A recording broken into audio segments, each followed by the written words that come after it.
చూడండి మొత్తం కాయ కింద నుంచి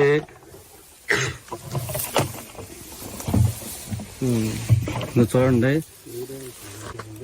వచ్చిన పూత అంతా పిండి అయింది, పిండి అంతా కాయ అయిపోయింది. ఎక్కడ డ్రాపింగ్ లేదు, ఎక్కడ మిస్ అవ్వాల, ఎక్కడ కాపు మిస్ అవ్వలేదు. అది కాసింది. నెక్స్ట్ మళ్ళా ఇంకో స్టెప్ వచ్చింది. ఆంజనేయులు రావిలా తాడికొండ మండలం గుంటూరు జిల్లా. ఈ ఫస్ట్ కాంచి వైకిల్ కాబట్టి ఇప్పుడు గత 4 సంవత్సరాలు పెట్టి వాడుతున్నాను. ఇది 4వ సంవత్సరం, 4 సంవత్సరాలు పెట్టి వాడుతున్నాను.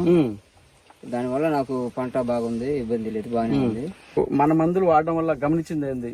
ఈడ నల్లి కత్తి పెంపు క్వాలిటీ మెద్దనం బాగుంటది. రైతుకైతే ఇబ్బంది లేదు, వాడుకోవచ్చు బాగా వాడుకోవచ్చు. వాయువంతరం వల్ల పోత ఎప్పటికప్పుడు పోత పిండి అయిపోయింది.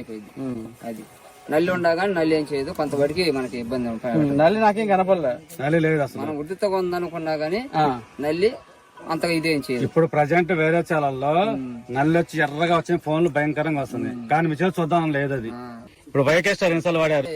ఇప్పటికి వైకేస్టార్ వచ్చి 5 సార్లు వేసిందండి. 5 సార్లు వేసారు. ఎందుకు వేస్తున్నారు వైకేస్టార్ మీరు? వైకేస్టార్ కొమ్మ పెంపుకి, మీరు క్వాలిటీకి. ఆట ఏంటంటే వాయుయంత్రం వేస్తే చెట్టు ఎత్తి పెరిగేది కాదు. 7 వైకేస్టార్ కి కొంచెం చెట్టు వేస్తుంది. అది వాయుయంత్రం కాపు సెట్ అవుతుంది, చెట్టు పెరగదు. అంటే మళ్ళీ వైకేస్టార్ హైట్ వచ్చింది.